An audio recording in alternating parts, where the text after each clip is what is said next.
Projeto Marcas da Memória, 21 de dezembro de 2011, entrevista com Lourdes da Silva, entrevistador Tasso Araújo, presente Mariana Rodrigues e Rebeca França. Primeira sessão. Bem, dona Lourdes, a gente... Sim, dona. Bem, Lourdes, gostaria que a senhora começasse a contar... Tá ok.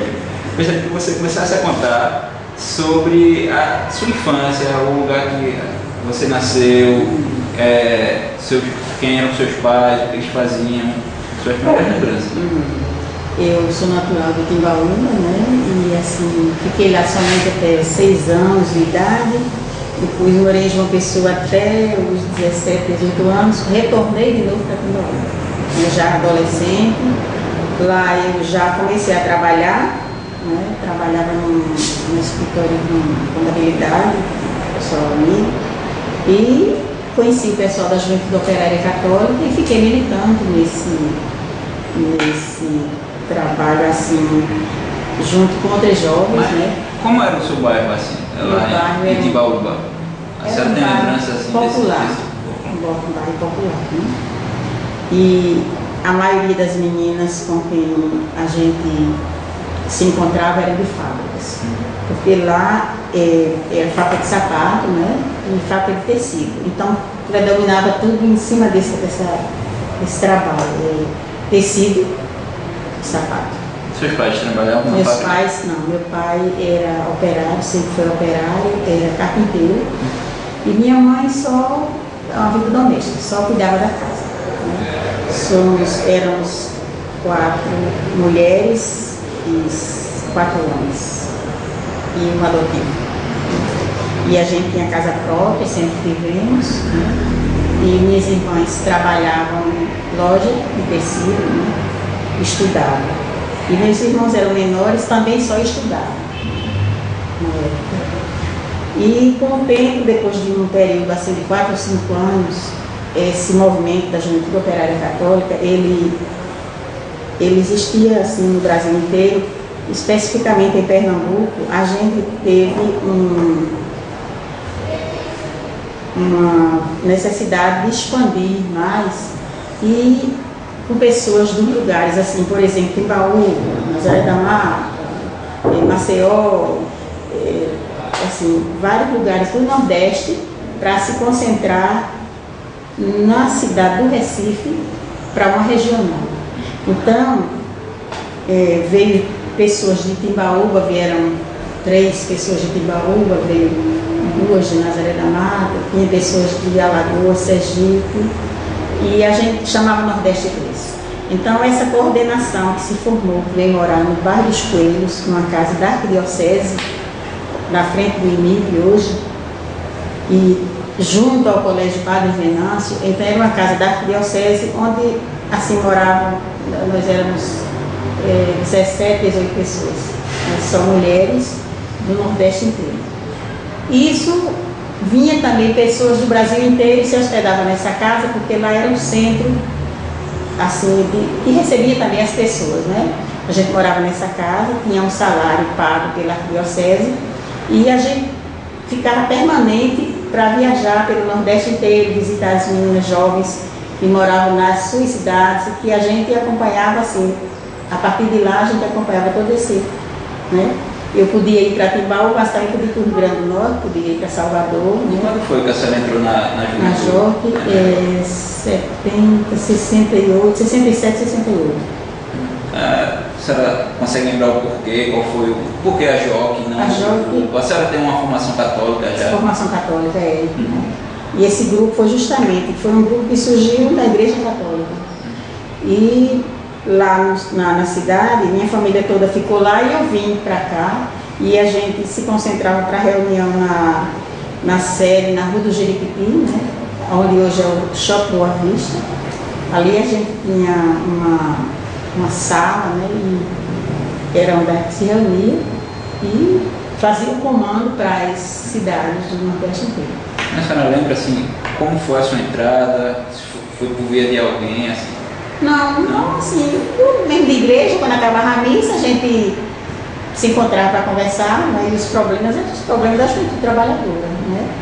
E a gente, naquela conversa, cada um tinha suas queixas, umas com doméstica, a outra com menina que trabalhava em fábrica, na sua maioria, e a gente, dados os problemas que existiam na vida delas como trabalhadoras, né, as injustiças que elas viviam lá na fábrica, questão de horário, questão de salário, horas extras. Então a gente procurava conversar sobre essas questões e levar elas a tomar uma posição frente aos patrões, mas assim, umas com as outras, né? Nunca sozinha. Então a gente ficava assim nesse comando, ajudando elas a tomar consciência de seu valor como pessoa humana e filha de Deus.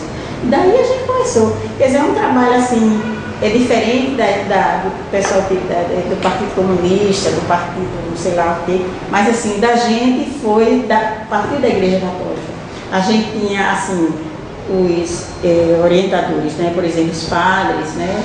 Que orientava em cada área, por exemplo, na juventude operária jovem, era um assistente, tinha a juventude estudantil, né? Que era um outro assistente, no caso o Padre Henrique, que foi assassinado, era do grupo. Isso, a gente também morava com meninas que pertencia à JEC, Juventude Estudantil, né, Juventude Independente, Juventude Universitária, cada um tinha seu assistente, né, mas a gente se reunia uma vez ou outra para ver os programas de cada um, a gente sabia como cada um trabalhava dentro da sua área, a Juventude Agrária também. Nessa casa também acolheu menino do Rio Grande do Sul, também morava lá com a gente, era um grupo grande, mas normalmente ficava 17 a 20 meninas lá na casa. Os encontros geralmente eram regionais, em qualquer uma das cidades da região Nordeste a gente se encontrava. Quando era um encontro nacional, era no Rio de Janeiro, era em São Paulo, Belo Horizonte. Então, nesses encontros nacionais, vinha representante de todos os estados do Brasil, que se reunia através de, assim, do lado financeiro, faziam campanhas na sua cidade, né? Vendia coisa, fazia rifa, contanto que elas eram representadas com o dinheiro dos trabalhadores. Nunca o dinheiro de um político ajudou a gente a fazer o encontro, né? E qual era a pauta assim, desses encontros? O que é que se debatia, o que é que se conversava nesses encontros? Pronto, é a vida de cada um. A vida pessoal, a vida da família e a vida do trabalho. Muita gente, inclusive eu posso dizer também a vocês que eu não fiz nenhuma faculdade, só tive vontade, né? E assim, da minha família teve pouca gente que foi na faculdade, quer dizer, família assim dos irmãos, né? Mas assim, a gente, era como se a gente vivesse dentro da nossa própria pele, o conhecimento de uma pessoa que tivesse feito faculdade. Tá entendendo? A gente tinha assim aquele conhecimento, aquela base teórica, né? Porque a gente se envolvia tanto com os problemas da classe operária, com os direitos da classe operária, com os deveres da classe operária, e a gente se sentia, né? E aí muitos da gente achava, bom, na hora que a gente sai desse grupo que é só trabalhador, trabalhadora, né? Trabalhadoras domésticas, e era como se a gente traísse a classe operária. Hoje eu vejo diferente. Hoje, se eu fosse jovem, eu caminhava mais, estudando mais, para ajudar essa classe que não pôde chegar onde eu queria chegar, né? Mas aí a gente se envolveu de tal maneira, se entregou tanto que ficou aí, a gente como se tivesse estagnado. E a senhora tinha contato com livros, alguma leitura? Também. Que leitura era essa que a senhora fazia? Olha, eu não me lembro muito assim, mas a gente lia muita coisa. A gente lia um jornal e a gente até escrevia para o Timbaúba Jornal na época, né, para a imprensa, fazia os artigos e mandava para lá o que a gente achava, e mandava fatos assim, de meninas que trabalhavam nas fábricas, a gente sabia da vida assim e dava opinião também, sabe? Algum artigo desse que a senhora escreveu, que alguém te escreveu, tomou alguma repercussão maior? Foi... Assim, teve artigo que veio aqui para o Jornal do Comércio, mas naquela época a gente não pegou assim, né? Como veio de lá, veio para aqui, a gente não pegou o artigo. Não, mas a repercussão assim na cidade... Era muito boa, a gente era abordado, né? Lá na praça, eles escreveram tal artigo e tal, a gente mexia um pouco com a cidade, né? E aproveitando também a deixa, eu ainda fiquei de professora lá um tempo assim, como interino, né? Porque por causa das amizades a gente consegui também ensinar lá nas escolas, escola municipal. E também fiz um trabalho também muito importante para mim, foi trabalhar com as prostitutas na época, né? Porque eram filhos das mães que a gente acompanhava, né? E elas moravam lá e os filhos estudavam na escola. Daí a gente fez um contato, fez um trabalho também muito bom com as prostitutas da época. Era de acompanhamento. Também não é muito diferente, é dar à prostituta a noção que ela é uma pessoa humana, que ela é filha de Deus, né? E que ela, assim, tinha direito e tem direito a um trabalho. E numa cidade pequena, ela não era bem reconhecida. A gente até, elas tinham cuidado na hora que alguém nos visse juntas conversando, e elas pediam para a gente, tem que cumprimentar ela na rua. Mas aí a gente disse que como a gente só pode mudar a sociedade se houver um choque. E a gente se preocupou muito de ir além, foi muito bom esse trabalho também com elas, assim, mostrando a elas o valor que elas tinham e ajudando a elas a aprender a fazer algum trabalho, né? Porque elas só podiam ser empregadas domésticas, porque só era o que elas sabiam fazer. E ficar lá de noite para receber os homens. Mas aí a gente começou assim um trabalho com elas de ir lá onde elas estavam, na zona de prostituição, que a família da gente ficou fora disso aí, porque a gente, menina nova do interior, lá era um negócio diferente. Mas aí a gente começou a mostrar a elas o trabalho que elas teriam indo para a escola e também as nossas colegas, né, porque os maridos iam visitá-la, né, mas aí a gente fez um trabalho com as professoras, as pessoas adultas, para aceitá-las, para elas serem vistas diferente também, né? E assim, algumas delas começaram a trabalhar e começou mesmo no colégio de Freira, em Carpina. A gente conversou com a Freira e disse o histórico, né? Se tratava de mulheres jovens, prostitutas, que precisavam de trabalho, né? Então a gente começou por aí, lá em Timbaúba. Agora aqui na cidade, eu ainda cheguei a visitar alguns bares aqui na Rio Branco, na época, Rua da Guia, sei lá, mas assim, também acompanhada, e conheci algumas delas. E sofreu algum preconceito de algum outro membro da igreja ou pessoas da sua cidade? Não, assim, da igreja, assim, o padre da época não queria muito saber da gente lá não, porque achava perigoso, né? Mas a gente enfrentava assim mesmo, porque essa questão de ir além, né? E pra gente o desafio maior era a luta mesmo. E aqui em Recife a gente... E como era esse padre, assim, o pároco da sua cidade? Ele era liberal, era conservador? Tinha um que era liberal, que acompanhava a gente, que ia para as festas, que se agrupava com os jovens, mas tinha um que era muito conservador. Esse era perigoso mesmo, porque não aceitava a gente assim não. Inclusive, ele era até parente de uma das mulheres lá, mas a gente enfrentava tudo e mostrava a ele que a gente fazia igreja dessa forma, né? Mas assim, com relação aos jovens e às jovens, esse outro trabalho de dar consciência, de ir na fábrica, na porta da fábrica, a gente foi muito bom. E depois vindo para aqui para Recife mudou um pouco, porque aí a gente não... Eu ainda cheguei a acompanhar o pessoal de Paulista, lá na fábrica em Paulista, no Nobre, né? Nas fábricas de lá. Mas aí já era diferente, porque a cidade grande já ficou diferente. E o trabalho da gente aqui era de trabalhar para o Nordeste inteiro. A gente se concentrava só em fazer planejamento das reuniões, viagens, encontros nacionais, seminários. Aí já mudou um pouco. Lá em Timbaúba, como era esse projeto, esse trabalho nas fábricas? Nas portas das fábricas, era comício, como era que?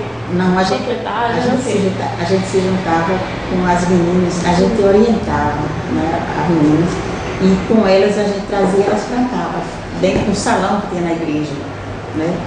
E elas faziam lá um movimento, a gente não podia entrar, mas elas faziam o movimento lá dentro, né?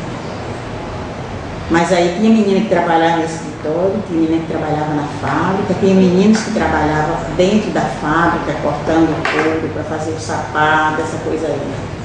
E tinha a questão também, eram mal pagas, né? E a questão também das horas extras, que trabalhavam que não recebiam. Então a gente trabalhava em cima disso aí.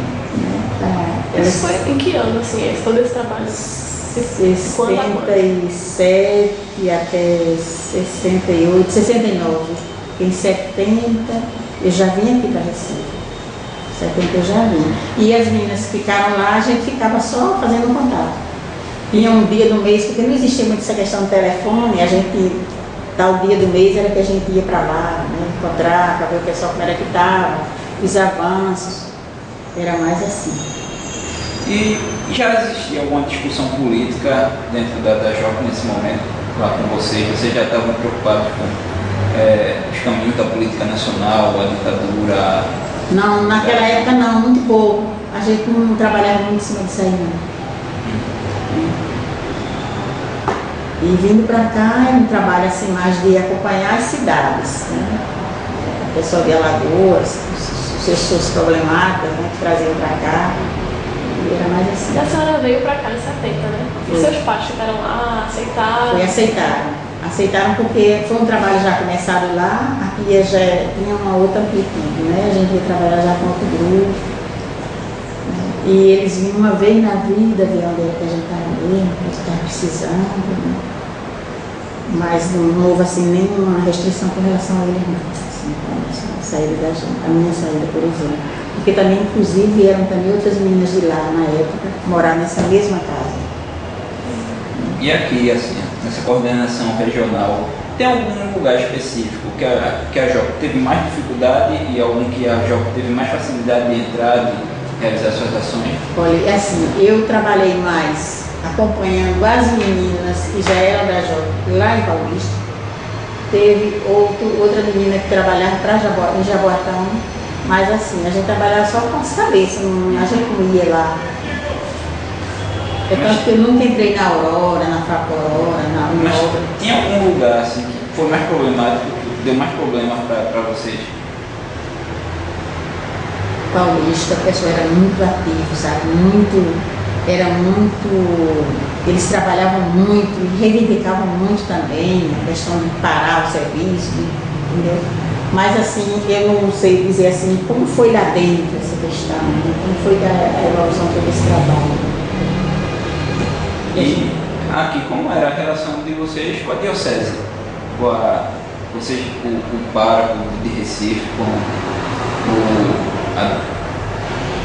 a igreja como instituição? A igreja, alguns padres, né? Por exemplo, Padre Edivaldo de Casa Forte, Padre Henrique, o Dom Lamartine, que já morreu, o Dom Helder, assim, a gente, quando se encontrava com esse grupo, era contato também, os padres, tinha muitos padres, o Padre Moisés Lindoso, Bernardo Lindoso, né?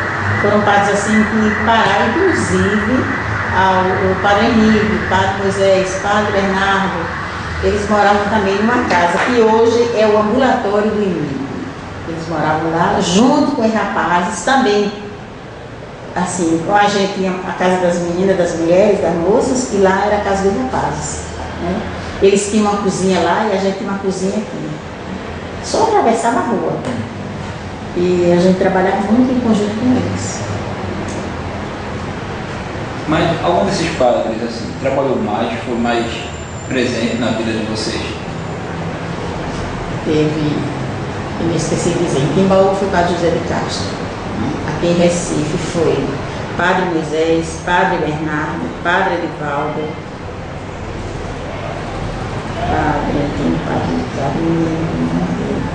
Bom, eram muitos padres na época. E teve algum que se opôs ao trabalho de vocês, padres que não concordavam com essa visão de mundo de vocês?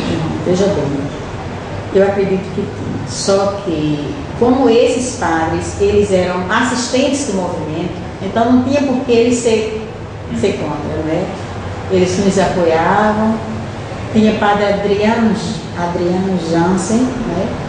E tinha também Padre Henrique Cossar, que hoje está em Gravatá, né? Está até numa cadeira de roda, mas está assim ainda muito lúcido. E foi também uma pessoa que veio da França para ficar aqui no Brasil e trabalhar com a Juventude Operária Católica. Eles deram tudo deles para o crescimento desses jovens e das jovens nesse trabalho de conscientização, de descoberta da pessoa humana, né? Bom, e também, paralelo a isso, tiveram as meninas domésticas também que moravam, uma delas que moravam lá com a gente, que dava um suporte muito grande e que na época não tinha sido criada ainda a Associação das Empregadas Domésticas, e com o trabalho da JOC, junto com o grupo de meninas domésticas que já existia na época, foi formada a Associação das Empregadas Domésticas e depois sindicato, que funciona na Rua da Concórdia. Sinal, o congresso delas agora em setembro, outubro, foi assim, a abertura foi na Fafiri e o congresso, a realização foi no hotel lá em Maria Farinha e foi assim coberto de êxito, porque empregado doméstico do Brasil inteiro se reunir para um congresso, né, com passagem paga, não teve político nenhum que se fosse buscar uma ajuda, mas foi assim o trabalho de cada um, uma campanha, o empenho de cada um, inclusive teve a colaboração também de muitos patrões que tinha consciência do seu papel, né, na história delas, que ajudaram. E na hora que a gente estava lá na abertura do congresso, eu estou falando de empregada doméstica porque também elas fizeram parte dessa história com a gente. Elas estavam chegando de viagem, né, tinha acabado de chegar do aeroporto ainda com as malas nas costas para participar da abertura do congresso. E assim, dada a distância, né, de gente que veio do Rio Grande do Sul, do Rio de Janeiro, Brasília, então elas adquiriram, né, folga para chegar e participar, né, desse congresso aqui em Recife. Eu não estou com o relatório desse congresso, mas depois eu terei que pegar para vocês verem, está muito bom. Eu só dei uma olhada, mas está muito bom o relatório deles. São jovens trabalhadoras e mulheres trabalhadoras domésticas que também deram sua vida para o crescimento desse trabalho de consciência e também de valorização do trabalho da empregada doméstica e de todas as coisas assim, todas as conquistas feitas, que já foi conseguido por elas, os projetos todos que foi conseguido até agora foi fruto de muito trabalho. E quando a senhora está aqui na JOC, tem algum outro grupo que vocês acabam tendo um bom relacionamento, que vocês começam a ter ações em conjunto? Olha, eu estava fazendo um cursinho lá na Rua da Boa Vista, na época era em cima do Rua Norte, e hoje é quase perto ali da Marisa, por ali. Então, lá... Cursinho de quê? O cursinho era terminando o segundo grau, né, para fazer o vestibular. Então, conheci também vários meninos que tinham sua atuação na área política, né? Então, tinha meninos que trabalhavam no Cais do Porto e faziam trabalho político por ali, para aquele lado. Era um partido? Eles eram de partido político, assim, tinha um menino da LN, tinha também um do Partido Comunista, não me lembro o nome dele, e também tinha menino que não entendeu o nome era diferente, né?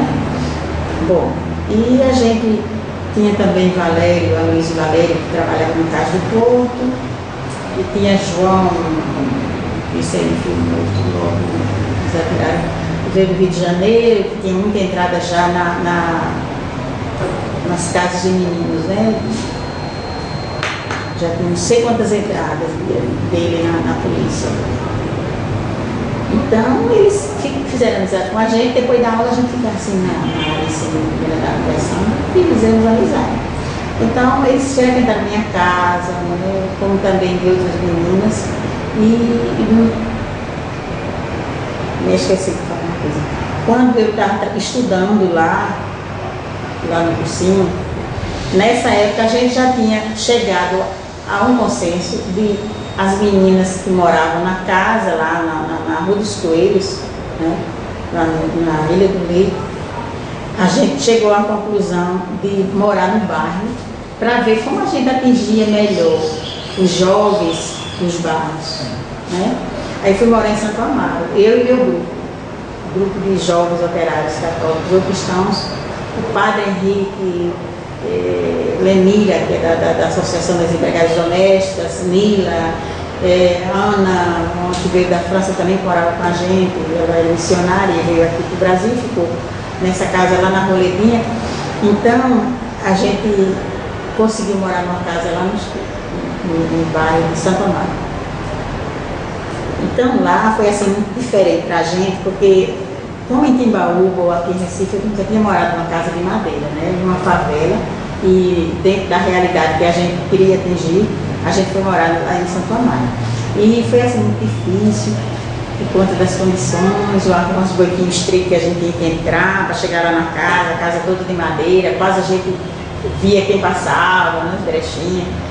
Mas foi lá onde também a gente botou o pé no chão, porque lá a gente começou a conviver com o pessoal do bairro, né, com as meninas jovens de lá, e participar também das danças, né, dos clubezinhos que tem lá no bairro. Sempre tinha gente que se oferecia para trazer a gente para casa na volta, porque era esquisito para passar nos becos. Mas foi lá onde a gente aprendeu também muita coisa, era como se fosse uma escola de vida. Então passamos lá quase 2 anos, em Santo Amaro. Lá eu conheci pessoas também do Partido Comunista, conheci o Amaro, que moravam por lá, mas não fiz nenhum trabalho com eles. Só conhecia, a gente conversava, trocava ideia, tudo, mas assim, de atuar na área dele, não, nunca trabalhei assim. Mas a gente tinha parceria de conversar, de trocar ideias. Da atuação desses partidos, desse pessoal do movimento? Eu gostava. Gostava, achava bom. Tinha admiração já? Tinha admiração e achava que a gente podia crescer muito junto, né? Assim, que um ajudava o outro, né? Ajudava o outro, eu achava, gostava. Agora, e assim, lá na casa que eu estava, lá em São Amaro, por exemplo, Ana Maria Castelli, que era da França, de Bruxelas, lá, ela fazia muito contato também com o seu Amaro, o Partido Comunista, entendeu? E era assim, a gente era como com a família. Aí depois a gente deixou a casa, já era hora mesmo da gente também deixar o movimento, ficávamos lá assim, no total a gente morou aqui na cidade quase 3 ou 4 anos. E assim já se escondendo, porque a gente se sentia vigiada, a gente tinha uma reunião lá no Colégio Padre Venâncio, e a gente sentia, chegava a gente estranho para ver o que era que a gente conversava, o que era que a gente fazia. E a gente ficava assim já temendo qualquer coisa que pudesse acontecer com a gente, né? E se sentia às vezes acompanhada, bom, mas eu acho que era a gente só observando assim a gente. Com a morte do Padre Henrique também a gente ficou assim meio temerosa, porque a gente sabia, por exemplo, em uma reunião da Ação Popular na Universidade Católica, a gente estava participando, de repente a gente se achava de um lado do outro, gente lá também observando o que era que se conversava, né? Porque ali já estava um perigo, tá iminente, né? Aí a gente... Vocês faziam ata dessas reuniões relativamente? Não, eu só fazia participar, né? Tinha secretária lá, mas eu só fazia participar assim, fazia... E eu acho que, eu não sei se o apartamento que eu morava estava sendo assim vigiado, mas numa tarde que eu já estava em casa, eu já tinha deixado a Jota, a gente só se encontrava, e ainda hoje a gente se encontra, os antigos ainda se encontram, né? E por que deixou a Jota por conta dessa perseguição, foi desse clima de... Não, na hora que a gente foi preso, aí a gente ficou, todo mundo se desarticulou. Todo mundo ficou desarticulado. Muitas pessoas foram presas ali, estavam em reunião no Colégio Padre Venâncio, e ali mesmo foram abordados e Jolepá Caldós, né? No meu caso, ele não estava lá, já estava trabalhando no edifício Sael, no consultório médico, né, uma atendente, e já morava em Olinda na época, né? Mas a gente se encontrava, né? E, bom, a gente deixou a casa, porque a gente ficava normalmente naquela casa 2 anos e meio, 3 anos. Em Santo Amaro eu fiquei 2 anos morando lá, até me acostumei com a vida assim de favela, até dizia que acho que até vou morar aqui, né? A gente conheceu muitas meninas lá, assim, que viviam soltas, assim, a gente conseguia. E também o que ajudou muito foi assim, a gente saía para dançar, e encontrava os jovens lá. E a gente aproveitava da brincadeira, da dança e fazia um grupinho ali, né, para conhecer a realidade deles lá. E já naquela época já existia assim, meninas que fumavam maconha, tudo, e as que não fumavam, ficar com cuidado na gente, assim, pra gente não entrar na dela, né? Mas assim, a gente encontrou muita gente boa lá. E elas tinham cuidado quando a gente chegava, ela batia na porta e ficava ali parada, pode entrar. Entrava. Depois ela dizia, ficava em pé, pode sentar, ela sentava, mas ficava assim, esperando o comando para poder, entendeu? Mas foi uma escola de vida. Você está falando do apartamento, você estava lá? Sim, mas aí quando eu já tinha deixado a jovem, inicialmente já estava no trabalho, né, estudando também, e eu fui acompanhada, eu acho que eu fui acompanhada do trabalho para casa, porque aí foi a hora que eu cheguei, a hora também que um companheiro chegou, tinha chegado de carro, parou na frente do apartamento, disse, olha Lucas, eu vou deixar essa caixa aqui, e depois eu pego. Mas não precisa abrir não, vou deixar. Quem era esse companheiro? Esse até morreu, esse era João. Ele era ligado a Joque? A LM, uma coisa assim. Então, ele era do grupo de Calistrato, um grupo assim. Eu já conheci os meninos, porque eles iam lá para o cursinho, ficavam conversando, tudo. E uma conversa boa, a gente também jovem, não tinha medo de muita coisa não, a gente estava para enfrentar. Mas a senhora já conhecia a opção de luta armada deles? Eu estava conhecendo já conhecia, assim, mas eu não aceitava muito não. Não aceitava e também não tinha ainda, não estava preparada para entrar num esquema desse não. Porque também existia na época já, saiu da JOC, tinha a ACO, a Ação Católica Operária, então a gente já tinha aquela opção de continuar, né? Que hoje é Movimento dos Trabalhadores Cristãos. Né?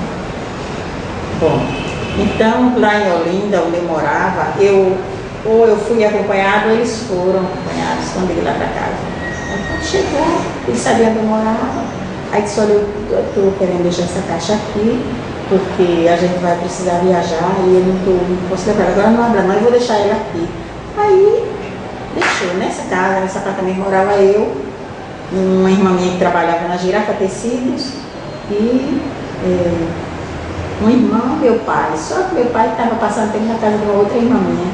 Bom, nessa casa tinha 2 camas de solteiro, 3, que era tipo kitnet, agora era grande, a sala, quarto, cozinha e banheiro. Depois do Iber, pronto, quase vizinha Pronto Olinda, quase, tem até o Prevencor, que é vizinho a casa, o apartamento que eu morava, é difícil ser água. Bom, aí eu estou em casa, tinha chegado, ele tinha acabado de chegar também, aí ele estava conversando que ia viajar e tal, e que o grupo estava não sei aonde. Bom, daqui a pouco chegou um grupo lá atirando, ele fugiu. Eu fugi, mas para perto de casa, assim, só para deixar a casa só ocupada.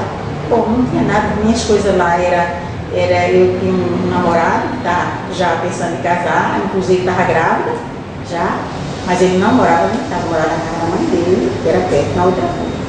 E eles entraram atirando. O seu namorado também era ligado a... Não, ele não era nem muito católico, não era. Bom, não aceitava ele, como ele era. Bom, entraram atirando. Aí, na hora que eu, tipo assim, um terraço, era uma varanda só, vários apartamentos, eu pulei, eles me abordaram, botaram um revólver, me encapuzaram logo e me botaram dentro do carro. E a casa ficou lá. Meus vizinhos, as vizinhas lá, avisaram a minha irmã quando chegou da loja, a 2 irmãs minhas, que a casa foi invadida. E o menino, a gente soube depois que ele entrou dentro do mar e morreu.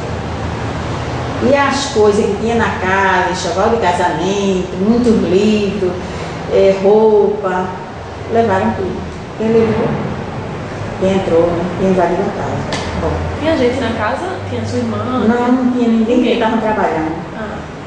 E eu tinha vindo do trabalho, que eu trabalhava em São Expediente. E a caixa encontraram?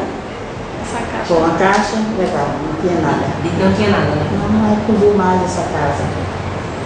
Essa casa, depois que eu voltei, que a gente fez a mudança para a casa de uma irmã minha, tinha muita coisa que não tinha mais lá. Muita roupa, muito lençol, enxoval de casamento, livros, joias, tudo levaram. A caixa que o seu companheiro, seu João. amigo deixou. João. Também não estava. Não estava lá. E essa caixa, sabe o conteúdo? Tinha noção? A gente soube que era armas. Uma caixa, ela tinha, bom, Ela era nesse tamanho aqui, um pouco altinha assim. Acho pequeno. Tinha coisa ali, não tinha muita coisa lá não. Mas eu pessoalmente não sabia o que era. Mas também. Mas ele disse depois da senhora que eram armas ou a polícia? Ela se descobriu. A polícia Foi. disse a senhora que eram armas. Porque ele morreu. Ah, foi quem entrou no mar. Foi. Eu acho que ele entrou, não sei se foi assim o compromisso dele para não se entregar. Também para não entregar ninguém. Não sei. Na cabeça dele não sei o que ele passou. Não sei. Mas aí quando me levaram, eu também não sabia para onde ia, porque a gente vai para lugar ignorado. O sequestro você não sabe para onde vai, você vai estar acusado e pronto. E quando chegou lá numa sala, tinha outras pessoas. E durante o percurso, eles falavam alguma coisa para a senhora do carro? Eles estavam dizendo coisa, ameaçando, que ia matar, que não sei o que e tal. E era muito assustador. E quando chegou lá, tinha uma cela com outras pessoas também dentro, outras moças lá, e deixaram lá. Tem noção do que lugar é esse? Assim, porque às vezes as Hoje- pessoas não têm noção. Hoje eu já tenho noção. Eu fiquei no quartel-general, no quartel no 13 de maio. 13 de maio. A gente tem noção por conta do percurso e depois de muitos dias lá, quase 20 dias lá, a gente fica assim, mais ou menos dá para entender que era naquele lugar, sabe? Porque a gente só saía de lá para a sala de interrogatório, de noite. Aí não dá para ver muita coisa não. E dessas meninas que estavam presas, tipo assim, por você, tem alguma que a senhora se lembra, alguma história dela? Assim, cada uma tinha a sua, não me lembro muito não. Elas tinham a de Campina Grande, tinha a Isanuse, que era companheira do Calistrato, tinha. Não me lembro mais do nome dela. Mas já conheceu alguma antes de entrar ali ou você conheceu Não, ali? conheceu lá. E assim, como eles pegaram assim, livro, agenda, e queriam saber de todo mundo ali daquela agenda, né? Mas não tinha, bom, naquela agenda não tinha ninguém suspeito de nada, porque a agenda assim, pessoal não tinha. Eu acho que eles não tiveram muito, mas ficava, né? Até que você dissesse, até você nem sabia, eles queriam ficar no questionamento, isso, aquilo, tudo. Com quem trabalhava, fulano trabalhava, por que estou trabalhando lá, o que ele fazia. O médico que eu trabalhava, que era o Dr. Manuel Ximenes, era ginecologista, uma pessoa já de idade, não tinha nada a ver com nada. Né? A pessoa que foi fiador do apartamento que eu morava também, tinha deixado ele era do Mosteiro de São Bento, tinha deixado, teve licença Roma, já estava namorando para casar com outra pessoa, quer dizer, não tinha nada a ver. Né? E assim, o pessoal da jovem, bom, todo mundo já perguntando, não tinha. Mas a gente não sabia dizer muita coisa de muita gente. E eles ficavam perguntando, fulano, ciclano, beltrano, não sabia. E nisso a gente apanhou muito, levou choque. Mas eles sabiam que você estava grávida? Sabia, eles estavam grávida. Queriam dar uma. Tentaram? Tentaram para ver se eu abortava, mas não teve jeito. E ficavam me dando um negócio lá para tomar, eu não quero, não posso, e graças a Deus eu não consegui ingerir nada. Nem tomei injeção não, mas queria me dar injeção para ver se eu abortava, porque eu estava com 2 meses já, dezembro, janeiro. Bom, mas numa fase também enjoada, né? E assim, eu achei um absurdo a falta de respeito. A gente ia no banheiro, eles iam com a gente, eu pessoalmente ficava do lado. Você fazer a necessidade, que é só sua, e tem uma pessoa do lado, né? Você tirar a roupa, ficar lá. Quer dizer, isso aí eu acho que foi a maior tortura. Eram homens que interrogavam a senhora? E dava choque também. O corpo da gente fica todo tremendo, levava no choque. Né? Foi assim, foi horrível. E depois foram muitas sessões de choque. Aí chegou a hora já de sair de lá, aí vim para o DOPS. Quando eu cheguei no DOPS, aí, bom, tiraram já o capuz, eu não sabia. Tiraram quando chegou no DOPS. Ali eu já sabia. Vi as escadas e fiquei lá também, numa cela, mas já era diferente, porque as comidas vinham numa quentinha. Já era comida direitinha, sabe? Lá não, lá não tinha escova de dente, não tinha sabonete, não tinha nada. Você vivia feito animal lá. Quantos dias a senhora ficou no Presídio Maior? Uns 20 dias, 3 semanas. E lá passei mais uns 20, não todo deu como uns 40 dias, eu acho. Saí em março. No DOPS mais 20 dias. Foi. E no DOPS, como era No o DOPS, tratamento? o tratamento era melhor. O DOPS era melhor. Inclusive, lá no DOPS, eu consegui um contato, a gente facilitou. Eu perguntei se eu tinha família, se tinha. Aí ele disse, você não quer ter um contato com ele? Não, eu disse, ele nem sabe que eu estou viva, porque até hoje, já há quase 40 dias, e ninguém sabe nem se eu estou viva ou não. Aí ele perguntou que era minha família, eu falei onde eu morava. Minha cunhada trabalhava na Assembleia Legislativa, uma irmã minha trabalhava na Girafa Tecidos, uma outra irmã também trabalhava na Girafa Tecidos, na Rua Imperatriz, era na frente de uma padaria, trabalhava lá. Aí ele disse, perguntou se eu queria ter contato com ele, assim, através do Luz, que queria. Você não ficou com medo não de ser algum golpe, alguma coisa? Não, fiquei não, porque ele, toda noite ele chegava no plantão dele para dar como é que tá bem, está bem. Na época eu já estava assim mais descontraída, porque eu sentia já mexer na minha barriga, né? Pronto, estou com uma vida aqui dentro, eu tenho que ter cuidado. Aí comecei a ver diferente a vida, né? E no DOPS, tinha algum outro preso conhecido? Tinha. Fez amizade? Tinha, olha, meu companheiro estava lá também, né? E outras Aquele pessoas. que não tinha envolvimento. Não tinha com nada. Não. E assim, meio mais chateado comigo, né? Porque ele foi para lá perto de mim também. E as meninas também que estavam lá vieram para lá, né? Lá já era melhorzinha a comida, né? já tinha uma opção Mas melhor de lá alimento. ocorreu alguma tortura, alguma coisa? Não, lá não. Lá foi só interrogatório. E quando minha Como era família. esse interrogatório lá no DOPS? Já era uma coisa mais amarrada, porque ele já tinha muito material que tinha vindo de lá, né? Eu acho que queria mais confirmar. E faltando 3 dias já para eles me liberarem, eles perguntaram se minha família de onde era, né? O que era que fazia. E perguntou também se ficou lá também uma menina que fazia faxina na minha casa, né? Marcos, ela ficou lá também, né? E ficou assim também chateada comigo, mas aí, bom, não tinha como. Ela sabia, ela conhecia as pessoas, né? Conheceu inclusive esse que morreu, que tiraram ainda uma namorada um pouquinho assim, que estava namorando. Mas ela era simplesmente doméstica, ela não tinha assim, esse envolvimento afetivo, foi coisa rápida. E depois eu soube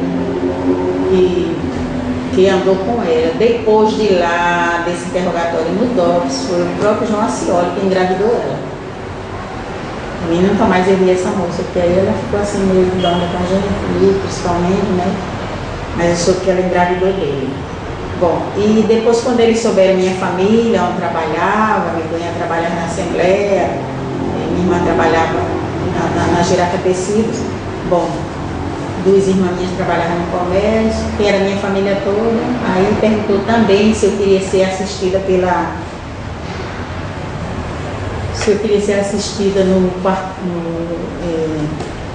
na maternidade, no hospital do DERB, no hospital da Polícia Militar, né, que eles me levavam, não ia pagar nada, e eu podia ter meu neném lá. Eu disse que não queria assistência nenhuma da polícia, nem de lá deles, né, que minha família ia assumir. Porque eu também não tinha esperança que o pai ia assumir nada, porque ela tudo do campeonato, todo mundo queria fugir de mim, né? Porque eu era terrorista na cabeça dele. Bom, então eu não aceitei nadinha dessa proposta deles, inclusive insistiram muito mesmo para me levar para lá, e eu com medo ainda, porque como eu estava com 3 meses, de repente, tira esse menino aí, tira essa menina, e aí como é que eu fiz, né? Eu já senti mexendo, sentindo que estava com a vida dentro de mim. Então, aí quando esse rapaz que era agente, que se comunicou, aí pegou a carteira de cigarro, desocupou e escreveu para minha irmã. Aí eu botei, estou aqui, aí se você quiser me ver no primeiro andar, Rua da União, eu vou estar na janela de 1h da tarde. Bom, mandei dizer mais ou menos isso. Aí esse papelzinho que eu escrevi, ele me deu uma caneta, eu escrevi e ele levou. Aí minha irmã, quando recebeu, eles foi sessão de choro lá na loja e passaram para todo mundo. Quando ela chegou em casa, foi que repassou para a família, que eu estava viva, e que ela me viu, né? Aí eu estava com a mesma roupa de 40 dias atrás. Eu não tinha roupa, não tinha como trocar, não tinha nada. Aí ela me viu na janela e do outro lado, dando tchau. Foi uma alegria para mim e para ela, né? Eu tinha certeza que eu estava viva e eu tinha certeza que do outro lado tinha alguém que podia repassar a notícia que também estava viva, né? E sua família tomou alguma atitude assim, de procurar algum advogado, de procurar... Não, todo mundo ficou com medo de tudo, né? Eu fiquei...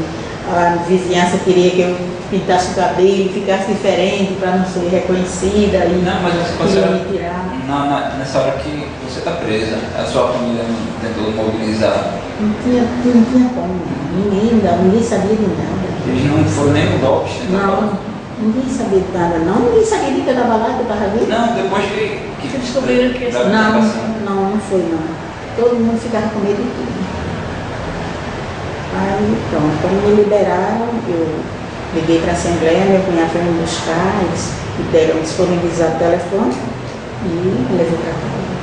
E eles não formalizaram nenhuma acusação contra a senhora? O pessoal da polícia, depois na Justiça de Guerra, não teve nenhum processo? Teve processo depois desse ano todinho, que a gente foi na... Como é que chama? Justiça de Guerra? Onde é que a gente busca informação? No fórum, não No no... DOPS? No arquivo do DOPS? Não, na Rua do Imperador. É, o arquivo do DOPS. No arquivo. E depois foi também na Rua... Imperial. Sim, Imperial. E foi quando pegou seus documentos lá, né? Realmente tinha todo aquele histórico lá. E deu entrada para a indenização. Mas não foi processado? Não. Não caiu na Lei de Segurança Nacional nem nada? Não. Mas foi assim um período muito... É puramente arbitral a sua prisão. Esses 40 dias que a senhora ficou presa, a Joque, assim, como... Porque a senhora foi sequestrada, né? Sumiu. Mas todo mundo ficou também. Uns menos e outros mais. Sim, também.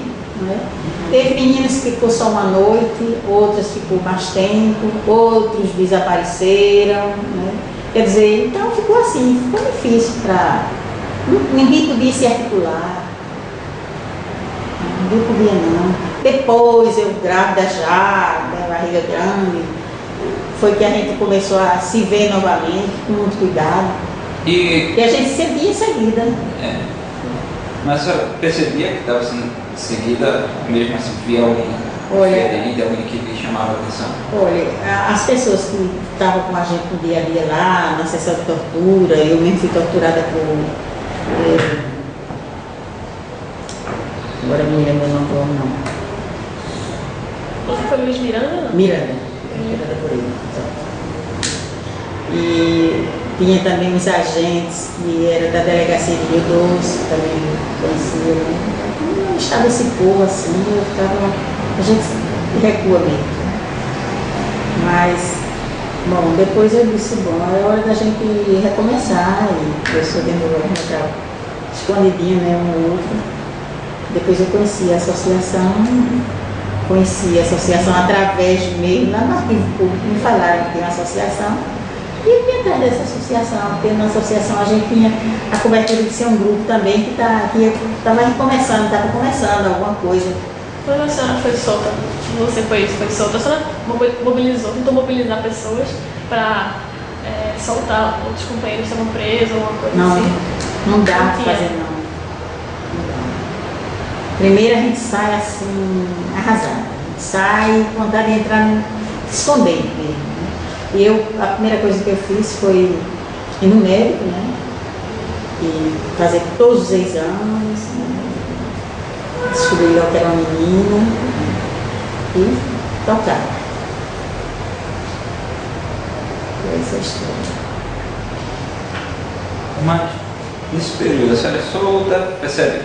Sua vida ainda é vigiada, né, pelos agentes da repressão.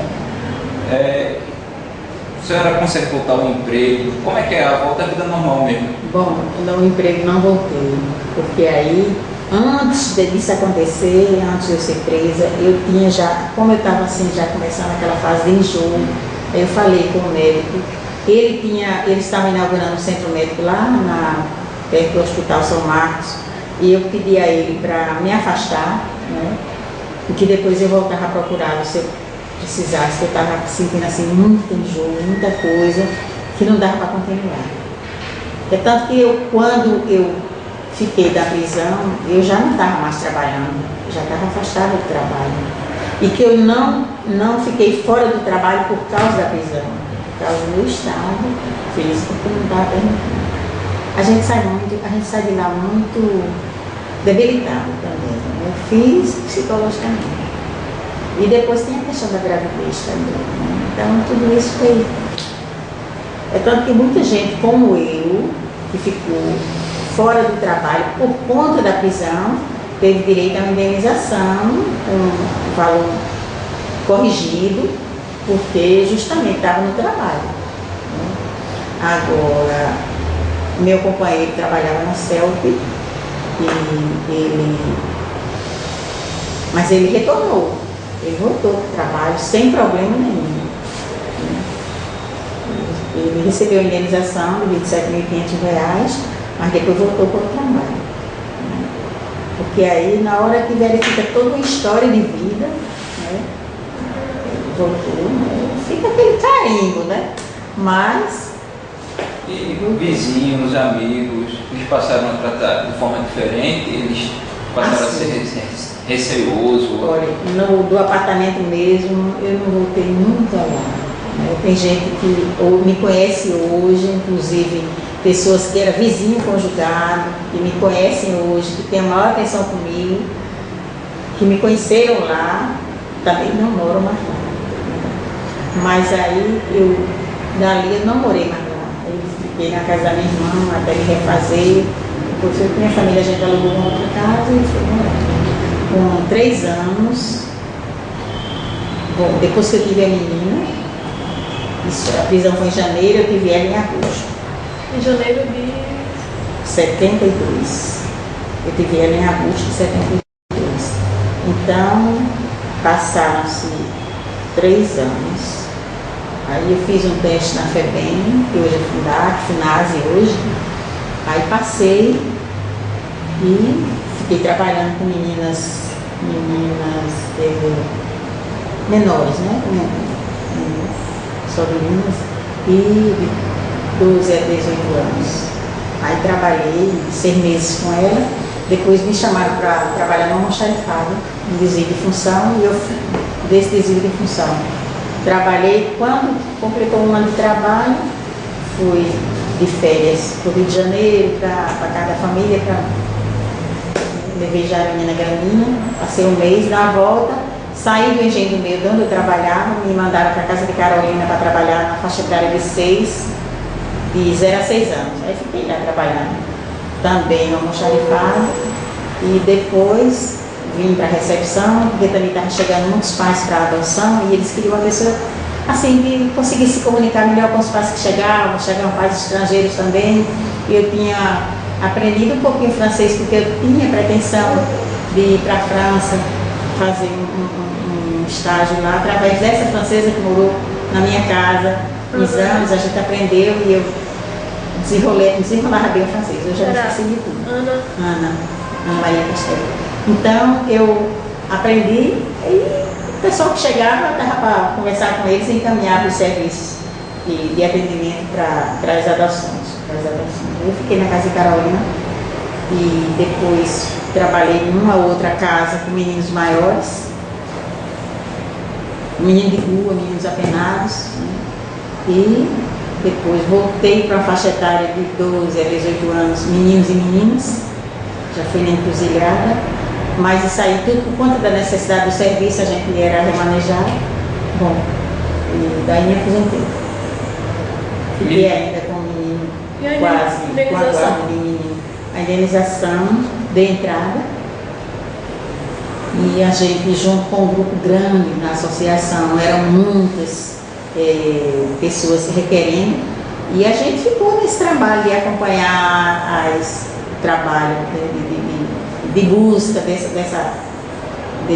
dinheiro, e passamos, acho que 4, 5 anos para conseguir que todo mundo recebesse. Não sei se já zerou, porque também não chegou mais ninguém aqui assim pedindo para a gente ir na Secretaria de Justiça, não veio ninguém mais assim procurar. Mas foi também um trabalho muito grande, né, que a gente teve para poder o governo se dispor a pagar, colocar na lista, e levando em conta as prioridades maiores de 65 anos. Né, hoje eu tenho 71, mas na época a gente priorizou mesmo, e a partir da gente, ninguém foi injustiçado, porque a gente era da associação, a gente nunca procurou o primeiro lugar, né, a primeira lista, a gente levou em conta muito isso aí, para que recebesse realmente quem tinha direito a receber pela idade. E no período de redemocratização do país, no final da ditadura, a senhora atuou em algum grupo, participou de comícios, participou das diretas já, participou da campanha da Quase anistia? não, eu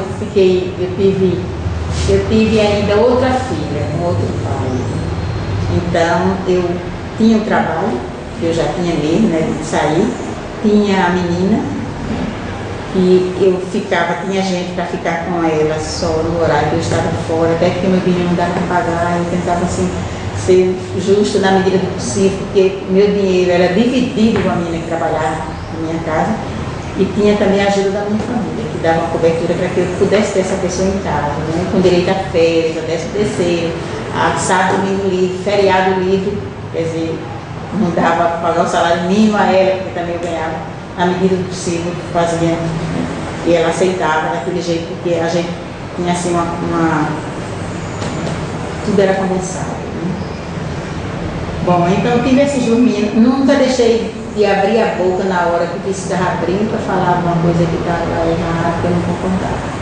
Mas a gente ainda ficou, o grupo que pôde se reunir depois disso tudo, foi o grupo disso que a gente chama sempre Jocista, que a gente ainda se reúne toda semana, na sede do NPC, né, na faixa etária de outra das pessoas que frequentam, porque tem também as pessoas com as suas limitações que já não podem mais ir, que tem que alguém passar para pegar.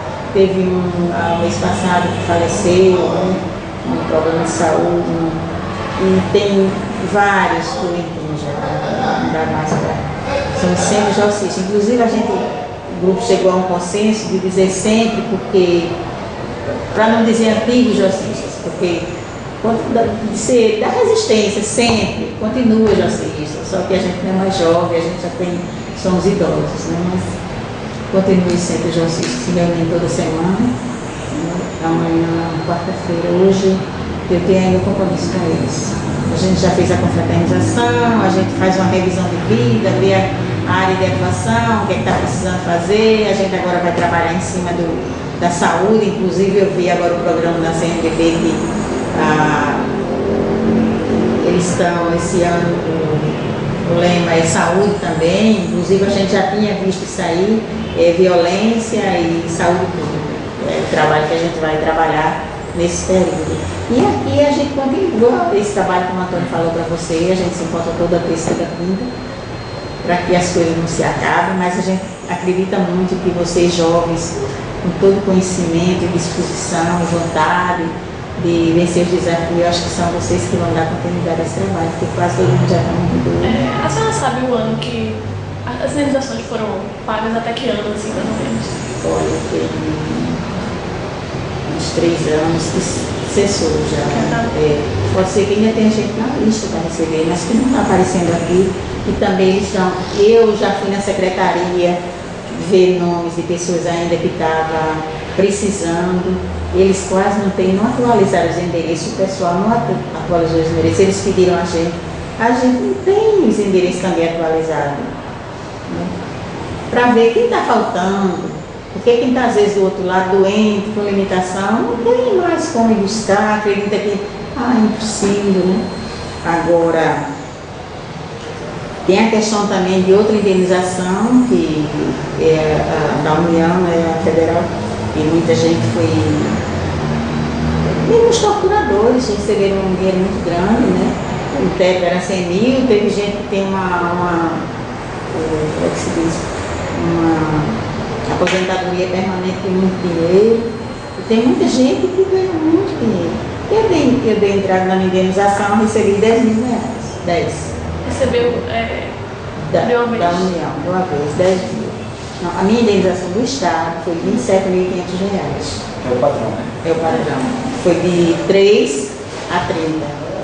Mas ninguém recebeu nem 15. Foi a partir de 16, 22, 25, 30, 27, 500, 28. Foi nessa faixa. Ninguém recebeu 3 mil. Foi tudo a partir de 16 até 30. Do Estado. Mas da União não. Houve muita injustiça. Muita injustiça. Não teve critério assim. Agora, também essa de lá é assim, não tem, todo tempo a pessoa pode entrar. É tanto que uma menina que chegou agora de Goiás, filha de um anistiado que morreu, ela ligou para mim e perguntou como seria para ela dar entrada para o pai dela, né? E ela recebeu a do Estado, mas a federal ela não recebeu. Aí eu pedi a ela para vir amanhã para cá para a gente ver. Ela tem já material do arquivo todinho, que foi dado a entrada na estadual. Aí eu disse ela que trouxesse para ver o que era que estava faltando, se precisava. Tem gente que faz todo um trabalho, que tem pode fazer, qualquer pessoa inteligente, pega, abre lá a anistia e vê tudo. Né? Mas aí eu disse ela conhece tudo, porque Antônio tem muita experiência nesse trabalho. E ele pode orientar ou ver se é necessário um advogado para poder orientá-la para fazer. É a filha de uma anistiada. Ela está em Goiás e está vindo passar até início de janeiro por aqui. Não vai dar tempo de fazer alguma coisa, porque inclusive ela tem todo o material do arquivo. Vai dar para fazer alguma coisa. E como foi? A senhora falou que conheceu, ficou sabendo da PAP no arquivo público, mas como foi a sua chegada aqui? Como foi o primeiro encontro? Primeiro encontro, assim, eu não funcionava aqui, funcionava da Gustavo Maia. Quando eu fui no arquivo público, perguntei como é para a gente continuar um trabalho assim e encontrar gente como a gente, né? Aí disse, tem a associação. Isso era quem? Tem 11 anos, acho. 11 anos. Mas tem uma associação que funciona na Gustavo Maia, atrás da Secretaria de Justiça tem perto do Consulado Americano. Ali funcionava alguma coisa de justiça ali. Então, do lado atrás funcionava a associação. E já tinha uma advogada lá, tinha pessoas que já se reuniam, o Antônio estava lá. Aí eu cheguei lá e falei, se vocês são da associação, como é que isso aqui funciona, como é que a gente vem, pode chegar. E, bom, fiquei indo para lá me encontrei com outras pessoas que também, como eu, tinham sido presa. Aí a gente ficou, continuou até hoje. E eu pretendo continuar até que a associação exista. Eu acho que já estamos chegando no final. Tem alguma coisa que a gente não tenha levantado, que a senhora acha importante falar, que a senhora gostaria de falar para encerrar a entrevista? Assim, eu começaria tudo de novo, se tivesse que começar. Né? Minhas filhas são muito orgulhosas de mim, porque, assim, eu criei assim, seus pais, né? Mas, assim, o pai da primeira, né? É só amigo, né? E a gente, assim, conversa, tudo, mas ela é reconhecida como filha, né? Graças a Deus pôde estudar, se formar, especialização, está pensando já no mestrado também, tem um filho já com 21 anos, parece inclusive com você assim, branquinho, barriguinho, você é muito parecido com ele, o nome dele é Edwin, ele faz direito, passou agora para o 7º período, e tudo que eu vejo aqui de coisa de anistia, de tudo, eu levo para ele, deixo lá no pirãozinho dele agora. Está estudando para o tribunal, para o concurso, está estudando para passar no período, mas isso aqui também é vestibular, por exemplo. Ele já trabalha na Prefeitura do Recife com meninas mães, né? Ele fez o concurso, passou, apesar de não ser muito da área dele, mas ele também está aprendendo muito, ele pretende ir para a área jurídica, mas aí quando passar no concurso ele vai passar no tribunal. E minha outra filha também, ela é pedagoga, é psicopedagoga, e está também se preparando para entrar no mestrado, está fazendo inglês, está fazendo, estudando. Também já passou em 2 concursos, mas não foi chamada ainda. Já passou em técnico em gestão. Inclusive, uma das minhas filhas também já é técnica em gestão e é professora do magistério e acompanha meninos com necessidades especiais. E a outra é psicopedagoga, mas aí está fora do mercado ainda porque está esperando, mas também está trabalhando, fazendo outra coisa e fazendo já acompanhamento com a escola. Minha irmã tem, ela já tem meninos assim que ela já está acompanhando como psicopedagoga. E no meu emprego formal ainda, né? E eu estou aposentada já em 2003, 11 anos, 8 anos aposentada. E sou doméstica em casa agora, né? E venho para cá toda terça e toda quinta, e toda quarta eu fico no MPC também, inteirando das coisas e procurando ficar sempre num grupo que serve só para crescimento da gente, né? E tomo remédios que é próprio para a idade, né? E também faço hidroginástica e caminhada para equilibrar as taxas. Vocês têm mais alguma pergunta? Não. Mais uma vez, muito obrigado. Agradeço muito. Gostamos muito da sua entrevista. Desculpa aí, tem muita coisa que falha porque a gente, com o tempo, parece que vai esquecendo as coisas. Então, mas a gente está aqui e a gente também conta com vocês para o crescimento do socialismo, né, que agora vai ficar mais assim da responsabilidade dos jovens. Claro, a gente não vai deixar assim a coisa parada não, mas aí a gente confia muito que vocês têm condições de vencer nesse desafio na medida do possível. ok, muito obrigado. Obrigada. Por nada.